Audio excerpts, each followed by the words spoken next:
Hello and I welcome you to Vigyan recharge. जय हिंद दोस्तों। हमारे प्यारे भारत ने रशिया से S-400 मिसाइल डिफेंस सिस्टम खरीदा है, पर इसमें ऐसा क्या है जो इसे दुनिया में सबसे शक्तिशाली बनाता है? तो वो है इसका रेडार। रेडार क्या चीज है, कैसे काम करता है, इससे जुड़ा इतिहास क्या है, क्या आप इसे घर में बना सकते हैं, और आपके द्वारा कमेंट में पूछे गए सभी सवालों के जवाब, यही सब मिलने वाला है आपको इस वीडियो में। तो चलो गुरु होते हैं शुरू। रेडार के इतिहास की कहानी बहुत लंबी है, इसलिए सीधा एक्शन पर चलते हैं। हिटलर ने 26 फरवरी 1935 को बर्लिन में हुई सीक्रेट मीटिंग में ब्रिटेन पर हमले की योजना बना ली थी, जिसकी खबर ब्रिटेन के जासूसों ने ब्रिटेन तक पहुंचा दी। अब उड़ गए ब्रिटेन के तोते, क्योंकि हिटलर की सेना के सामने ब्रिटेन कुछ भी नहीं था। रेडारी खोज से पहले किसी उड़ते हुए प्लेन को जमीन पर दूरबीन की सहायता से हवा में ट्रैक किया जाता था। अगर पकड़ में आ गया तो ठीक, और अगर नहीं आया तो बस ऊपर वाला ही मालिक था। खबर मिलते ही ब्रिटेन ने जल्दी से एक कमेटी का गठन करा, जिसने पूरे ब्रिटेन में मौजूद सभी वैज्ञानिकों और इंजीनियर्स को इकट्ठा करा। फिर आए रॉबर्ट वाटसन वॉट। इन्होंने रेडियो वेव्स के इस्तेमाल से हवा में उड़ती हुई चीज के डिटेक्शन का आइडिया दिया। इसके बाद एक बॉम्बर विमान को BBC के 2 टावरों के बीच में उड़ाकर मॉनिटर पर उसको ट्रैक करने की कोशिश की गई, और फिर हुआ चमत्कार, मॉनिटर पर प्लेन मिल गया। उस समय इस रेडार की रेंज सिर्फ 8 मील तक ही थी, जिसे बढ़ाकर 100 मील कर दिया गया। ब्रिटेन की सरकार ने पूरे ब्रिटेन को ऐसे टावरों से कवर कर दिया, जिसे चेन होम सिस्टम का नाम दिया गया, और ये दुनिया का पहला डिफेंस रेडार सिस्टम था। हिटलर ने ब्रिटेन पर हमले के लिए 3500 जहाज भेजे, जिसके जवाब में ब्रिटेन के 600 जहाजों ने जर्मनी के 2000 जहाजों को मार गिराया। अगर हिटलर 1-2 दिन और हमला कर देता तो ब्रिटेन पर पहली बार इन्वेजन पक्का था, क्योंकि ब्रिटेन के अपने जहाज भी लगभग खत्म हो चुके थे। फिर ब्रिटेन ने अमेरिका को इस टेक्नोलॉजी की सूचना दे दी, और फिर अमेरिका में MIT के वैज्ञानिकों और इंजीनियर्स ने मिलकर इसको आगे डेवलप करना शुरू कर दिया। एक मजे की बात सुनो, रेडार का असली नाम टेलीमोबिलोस्कोप था, जिसे बाद में रेडियो डिटेक्शन एंड रेंजिंग को छोटा करके रेडार नाम दिया गया। रेडार के इतिहास से बस इतना ही। अब जानते हैं ये काम कैसे करता है। अगर आप एक पहाड़ पर खड़े होकर चिल्लाएं, तो आपको अपनी आवाज गूंजती हुई सुनाई देगी, और जिस चीज से आपकी आवाज टकराकर वापस आ रही है, उसके पास होने पर आपकी आवाज जल्दी सुनाई देगी, और दूर होने पर देरी से आएगी। बस इतना ही आसान है। अब आपको साउंड की जगह पर रेडियो वेव का इस्तेमाल करना है। रेडियो वेव जाएंगी, टकराकर वापस आएंगी, जिससे दूसरों के घरों में ताक झांक करते हुए एयरक्राफ्ट का पता चल जाएगा। इस तरह के रेडार को पल्स रेडार या ट्रैकिंग रेडार भी बोलते हैं। अब बात करते हैं PPI की। ये है प्लान पोजीशन इंडिकेटर। यही है वो मॉनिटर जिसमें हवा में घूमते हुए दुश्मन को रेडार रूम में बैठे लोग पकड़ते हैं। आज आपको इसका नाम भी पता चल गया। पर एक रेडार दोस्त और दुश्मन एयरक्राफ्ट में कैसे फर्क करता है? इस काम के लिए IFF टेक्नोलॉजी का इस्तेमाल किया जाता है, जिसकी फुल फॉर्म है आइडेंटिफिकेशन ऑफ फ्रेंड एंड फो। ये एक रेडियो सिग्नल भेजेगा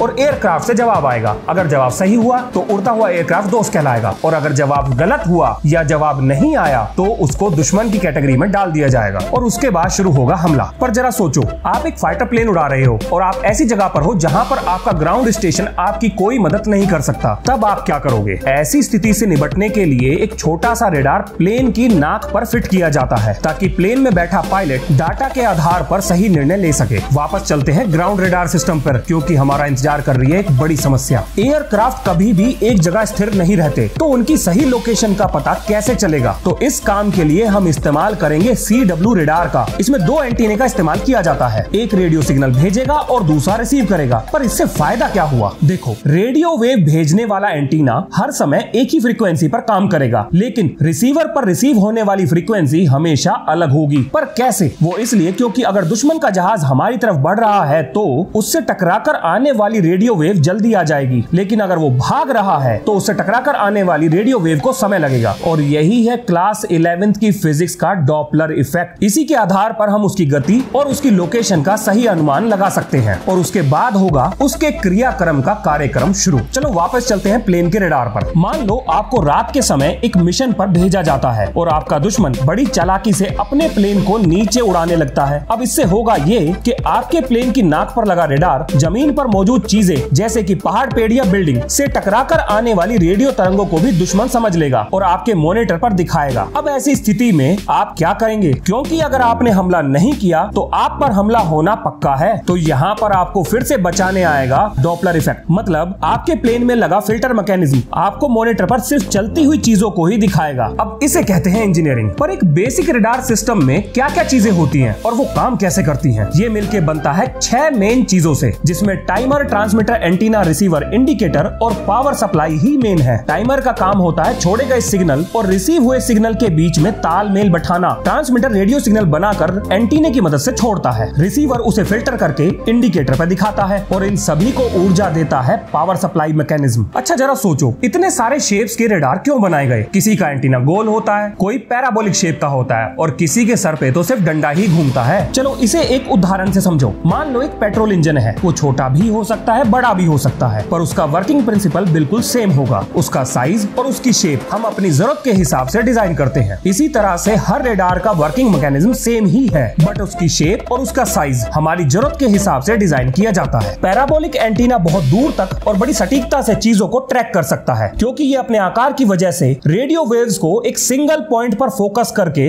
बहुत दूर तक प्रोजेक्ट कर सकता है। इसी तरह से एक फ्लैट शीट के आकार का एंटीना, जिसमें बहुत सारे छोटे छोटे रेडार एंटीना लगे होते हैं, बहुत ज्यादा रेडियो वेव एनर्जी को एमिट करके उड़ती हुई चीजों का पता करता है। चलो जरा सोचो, अगर रेडार रेडियो तरंगों के टकराकर वापस आने पर चीजों का पता करता है, तो क्या होगा अगर रेडियो तरंगे टकराएं लेकिन वापस ना आ पाए? क्या ऐसा हो सकता है? हाँ जी, बिल्कुल हो सकता है, और इसी को कहते हैं स्टेल्थ टेक्नोलॉजी। चलो करते हैं अपने जहाज को रेडार से गायब। आखिर स्टेल्थ टेक्नोलॉजी काम कैसे करेगी? क्या ये एयरक्राफ्ट की शेप पर डिपेंड करती है? कौन सा मटेरियल इसको बनाने में इस्तेमाल होता है? सबसे पहले बात करते हैं शेप की। अगर पूरे एयरक्राफ्ट को ऐसे डिजाइन करें कि उस पर कोई भी चीज फ्लैट ना हो, मतलब पूरी बॉडी एंगल पर डिजाइन की जाए, तो रेडियो तरंगों को वापस भेजने के बजाय किसी और दिशा में मोड़ा जा सकता है, और अगर ऐसा हुआ तो एयरक्राफ्ट रेडार से गायब हो जाएगा। अब बात करते हैं रैम की, कंप्यूटर वाली नहीं, बल्कि रेडियो वेव एब्जॉर्बिंग मटेरियल की। हाँ जी, ऐसे मटेरियल भी हैं जो रेडियो वेव को एब्जॉर्ब कर लेते हैं। ये एक पॉलीमर पेंट होगा, जिसे हम बोलते हैं आयरन बॉल पेंट। इसमें होती हैं छोटी छोटी लोहे की गेंद। कितनी छोटी भाई साहब, आंखों से तो नहीं दिखने वाली। अब इस पर रेडियो तरंगे टकराएंगी और गर्मी उत्पन्न करके खत्म हो जाएंगी। लो जी, हो गया आपका एयरक्राफ्ट गायब। क्या इसके अलावा भी कोई और टेक्नोलॉजी है? वर्तमान की बात करूं तो नहीं, लेकिन फ्यूचर की टेक्नोलॉजी पर काम चल रहा है। चलो उसके बारे में भी बता देता हूं। अब आता है प्लाज्मा, यानी fourth state of matter. Plasma radio waves को पूरी तरह से सोख लेता है। अगर हम एक एयरक्राफ्ट की बॉडी पर बहुत सारे इलेक्ट्रोड लगा दें, तो स्विच को ऑन करते ही एयरक्राफ्ट की बॉडी के आसपास की हवा चार्ज हो जाएगी और पूरा एयरक्राफ्ट प्लाज्मा की एक मोटी परत के अंदर समा जाएगा। अब कोई भी रेडियो वेव इस एयरक्राफ्ट को पकड़ नहीं पाएगी। पर इसका फायदा क्या है? रेडार से गायब करने का काम तो पिछली टेक्नोलॉजी भी कर रही थी। भाई साहब, रेडार बहुत चालाक होते हैं। अगर वो अपनी फ्रीक्वेंसी को बार बार बदलते रहें तो दिक्कत हो सकती है, लेकिन एक प्लाज्मा वाला एयरक्राफ्ट हर तरह की रेडियो फ्रीक्वेंसी को एब्जॉर्ब कर लेगा। पर मान लो आपके पास स्टेल्थ टेक्नोलॉजी नहीं है, तो ऐसी स्थिति में आप रेडार को कैसे चकमा दोगे? तो अब आपको करना पड़ेगा रेडार को जैम, और इस मामले में भारतीय वायुसेना का रफाल एकदम माहिर है। उसके बारे में बताऊंगा बाद में। उससे पहले समझ लो एक रेडार को जैम कैसे करते हैं। सबसे पहले बात करते हैं चाफ की। अब ये क्या चीज है? ये है ग्लास फाइबर पर एल्यूमिनियम की परत चढ़ाकर तैयार किए गए लाखों की संख्या में छोटे छोटे कण, जिसे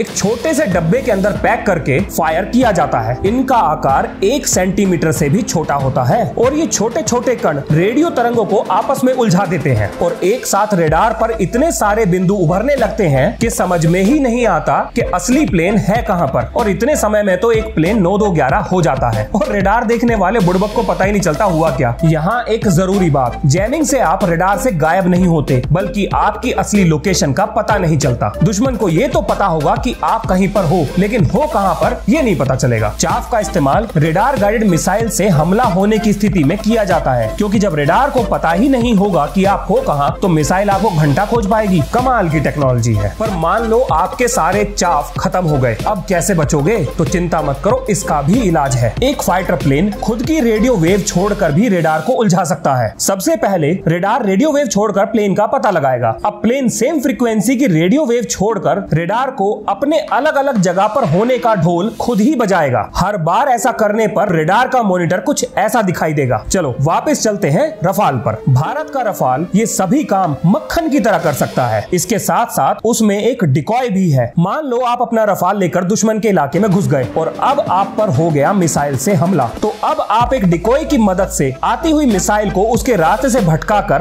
अपना काम कर सकते हैं। हर समय मौत को मुट्ठी में बंद करके हवा में उड़ने वाले भारतीय वायुसेना के जाबाज वीर योद्धाओं को मेरा शत शत नमन। अब मैं दूंगा आपके अजब गजब सवालों के जवाब। रडार पानी के नीचे काम क्यों नहीं करता? क्योंकि पानी रेडियो वेव्स को एब्जॉर्ब कर लेता है। एक मिलिट्री रडार की कीमत कितनी होगी? ये इंफॉर्मेशन कोई पब्लिक डोमेन में क्यों देगा? मिलिट्री रडार की डील दो सरकारों के बीच का लेन देन होती है, जिसकी इंफॉर्मेशन पब्लिक डोमेन में नहीं दी जाती। पर एक अंदाजे के रूप में पूरी दुनिया में रडार की मार्केट 2025 तक लगभग $14 बिलियन की होगी। भारतीय रुपए में बात करें तो 1 1,11,325 करोड़। रेडार में रेडियो वेव का इस्तेमाल क्यों किया जाता है? सबसे पहला कारण है पैसा। पावरफुल रेडियो वेव्स कम खर्च में बड़ी आसानी से प्रोड्यूस की जा सकती हैं। क्या कोई प्राकृतिक जीव जैसे डॉल्फिन रेडार का इस्तेमाल करती है? नहीं, डॉल्फिन सोनार टेक्नोलॉजी का इस्तेमाल करती हैं। सोनार में रेडियो वेव्स की बजाय साउंड वेव का इस्तेमाल किया जाता है, और क्योंकि पानी रेडियो वेव्स को सोख लेता है, इसीलिए पानी के अंदर जासूसी के लिए रेडार के बजाय सोनार का इस्तेमाल किया जाता है। अब बात करते हैं मेरे फेवरेट कैरेक्टर टोनी की। अरे अपना आयरन मैन। इतना छोटा साइज होते हुए भी वो रेडार पर कैसे पकड़ा गया? देखो, टोनी का सूट स्टेल्थ टेक्नोलॉजी पर बना हुआ नहीं था, इसीलिए रेडार ने उसे पकड़ तो लिया, लेकिन वो है क्या, इसका अंदाजा उन्हें नहीं लग पाया। एक रेडार कितनी छोटी चीज को पकड़ सकता है? अगर उस चीज से रेडियो वेव टकराकर वापस आ रही है तो रेडार उसे डिटेक्ट कर लेगा। ये OTH यानी ओवर द होराइजन रेडार क्या चीज है? हमारी पृथ्वी के गोल आकार के कारण उसके दो विपरीत कोनों पर होने वाली दुश्मन की हलचल को कोई भी रेडार पकड़ नहीं सकता। इसके लिए हमें सैटेलाइट या OTH रेडार का इस्तेमाल ही करना पड़ेगा। OTH रेडार से निकलने वाली रेडियो वेव आइनोस्फीयर से टकराकर दुश्मन की लोकेशन से टकराने के बाद उसी रास्ते से वापस आकर दुश्मन की हरकतों का पता लगाती है। क्या हमारे प्यारे भारत के पास कोई OTH टेक्नोलॉजी है? नहीं, हमारे पास OTH तो नहीं है, लेकिन स्वॉर्डफिश है, और ये है हमारा मिसाइल डिफेंस सिस्टम, जिसकी रेंज 1500 किलोमीटर है। एस बैंड, एक्स बैंड और क्यू बैंड रेडार क्या होते हैं? सबसे पहले जान लो बैंड क्या चीज है। बैंड का मतलब होता है रेडियो तरंगों की फ्रीक्वेंसी रेंज। क्या आपने पानी पर तैरता हुआ रेडार देखा है? बिल्कुल देखा होगा। अभी चाइनीज नेवल शिप श्रीलंका के हम्बनटोटा पर आई थी, उस पर एक्स बैंड रेडार लगे हुए थे। ये रेडार जासूसी और ट्रैकिंग के लिए इस्तेमाल किए जाते हैं। अमेरिका ने तो मिसाइल के खतरों से बचने के लिए एक्स बैंड रेडार को परमानेंट पानी में तैरते हुए ढांचे पर बना रखा है। X band radar air traffic control या मालवाहक पोत में दिशाओं के सही ज्ञान के लिए इस्तेमाल होते हैं, और क्यू बैंड रेडार का इस्तेमाल मिलिट्री के द्वारा किया जाता है। इसे किसी चलते फिरते वाहन पर लगाकर 30 मिनट से भी कम समय में तैयार करके इस्तेमाल किया जा सकता है। यह 360 डिग्री घूमकर आते हुए ड्रोन, रॉकेट और तोप के गोलों का पता लगाता है। लो फ्लाइंग ऑब्जेक्ट को रेडार क्यों नहीं पकड़ पाता? उसका कारण है इंटरफेरेंस। एक रेडार रेडियो तरंगों के माध्यम से चीजों का पता लगाता है, लेकिन अगर आने वाली तरंगे बहुत ज्यादा हो तो उसकी वजह से इंटरफेरेंस हो जाता है। इसे आप ऐसे समझो कि आपके बोलते हुए कोई दूसरा आदमी चिल्लाने लगे तो आपकी आवाज सुनने वाले को समझ में नहीं आएगी। एक रेडार कितनी पावर यूज करता है ये निर्भर करेगा उसके साइज, शेप और उसकी रेंज पर। अंदाजन एक नॉर्मल मिलिट्री रेडार 1 मेगावाट तक पावर ले सकता है। छोटी चीजें रेडार पर क्यों दिखाई नहीं देती? बैकग्राउंड नॉइस की वजह से। अगर एक ही आकार की बहुत सारी चीजें एक साथ उड़ रही होंगी तो उसमें टारगेट को ढूंढ पाना बड़ा ही मुश्किल है। दुनिया का सबसे ताकतवर रेडार किसके पास है? अमेरिका। और उसका नाम क्या है? उसका नाम है SPY-7। किसने बनाया? लॉकहीड मार्टिन ने। क्या रेडारो घर में बना सकते हैं? अरे भाई बिल्कुल बना सकते हैं। कैसे बनेगा? ये वीडियो तो वैसे ही बहुत लंबी हो गई, तो क्यों ना एक और वीडियो बनाकर उसमें समझा दूं। रेडार टेक्नोलॉजी के मामले में हमारा प्यारा भारत कहां पर खड़ा है, इसके बारे में जानने के लिए आप इंटरनेट पर इंदिरा